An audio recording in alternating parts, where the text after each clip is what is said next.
So Yoruba, we should stop complaining because we need to protest. We need to come out and protest. Igbo are disrespecting our institution. They disrespect our traditional ruler. They disrespect all our headers, and they can't take it in their own space. Therefore, we must not fold our hand. I just have to tell everybody this: this protest, Igbo must go, and the scrap of a unitary system is a must, and it's coming, and it's going to be loud. It's going to, whoever that want to die should go and die. It's in our space. This is our heritage. This is the land our father fought for. And we will not allow anybody, no matter how many acres of land you buy, it is our land. And your land, your purchased land have expired time. Therefore, you cannot claim ownership. So thank you, Madam Ajoke, for that. Sir, let me just quickly say this. I appreciate you, sir, Baba Omega. But we need to be very careful so that we don't play into the hands of the enemies. We are still within the context of Nigeria, and asking for the expulsion of any ethnicities within our space, we can make statements like that, but we need to be very, very careful of the diplomatic consequences of how they are going to twist it. We live in a place where people are naturally very, very manipulative already.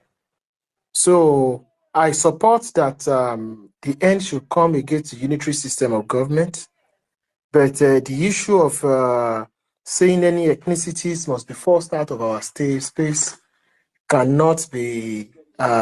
We need to be very careful. You can be accused of terrorism, incitement, or any other thing. Whatever viewers, this is satellite media. Haven't listened to an audio recording where someone asked Igbos to quit Lagos. Personally, I was amazed that in this 21st century, someone who is civilized, because hearing the voice, you know that this is someone who is educated.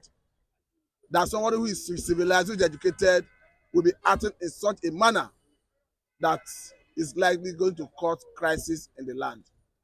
I understand that Mr. President, Senator Ahmed Bola Tinubu already called on the security agencies to do the needful. And to do the needful is to identify the man in question, arrest and prosecute him. The governor of Lagos State has equally spoken that this does not define Yoruba people and that the person in question is not representing the interests of the Lagos State government.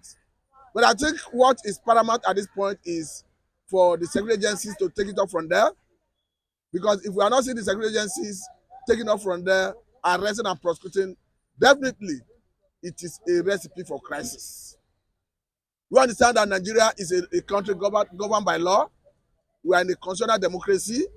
And going by our Eastern laws, as a Nigerian, every Nigerian have right to reside in any part of the country as long as you are not flouting any known law of the state where you reside and do business. Even the constitution gives Nigerians rights, even if you are not in the state you reside is not your state of origin, you reserve right to contest an election in a state as long as you have stayed in that state for at least up to 10 years. So it beat all imagination where someone could derive the power to start threatening other ethnic groups, to start asking people to quit their region. You understand that if you go to the northern part of the country, you have the Igbos, you have the Hausa, you have the Yoruba. In the same vein, if you go to the eastern part of the country, you have the Hausas, you have the Igbos, you have the Yoruba. The same thing is applicable to when you come to the southwestern part of the country. You have the three major ethnic groups and other ethnic groups that are minority. So to that extent, if we want to live a peaceful environment, coexist as a people, I think we must discourage this attitude of people trying to incite others against others. We are seeing similar things happen in faraway South Africa. I'm talking about xenophobic attack. And if that happens, we see people coming out to condemn it. whether at the level of the Nigerians in diaspora, Nigerians here in Nigeria. It is condemnable when it happens. And what this person is calling for is nothing less than similar to that xenophobic attack we often hear in South Africa. It is on this note I'm saying that the government will not have done enough if at the end of the day the person in question is allowed to go free. For me, the right thing to do to act as deterrent to others is to get the person involved arrested and prosecuted. The essence of arrest and prosecution is clear, because the essence of law is to act as deterrent to others. By the time a man does something that is wrong or that offends the constitution, the person is arrested and prosecuted. Definitely, he's going to act as deterrent to others who may want to commit the same crime in the next time.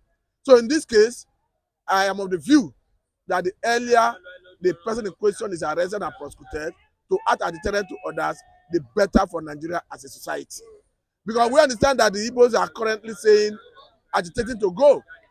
A situation where both the executive, both the Yorubas, the Igbos are saying Nigeria is better as one entity. And we are seeing agitation coming from different quarters saying we want Biafra sovereignty. Though, if you look at a UN charter that talks about self-determination, which Nigeria is a signatory to, it guarantees self-determination as long as it's being done within the ambit of the law. Even at that, we are seeing calls from government saying no, Nigeria is better as one. As such, that there is no need for secession.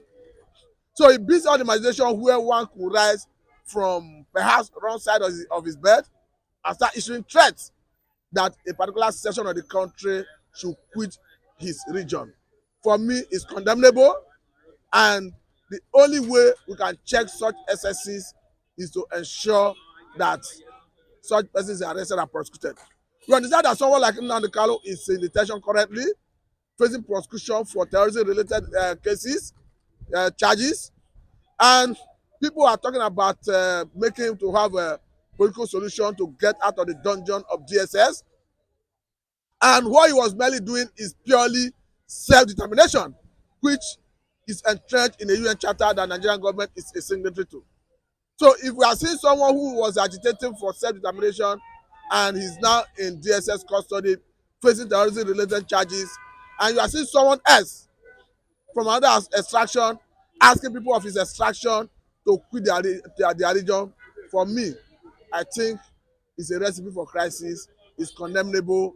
It should be checked. And the only way you can check it is to arrest the person in question, prosecute him to act as deterrent to others. I think that's the way to go. I'm Mr. Matthew, and this is Satellite Media. Thank you for your time.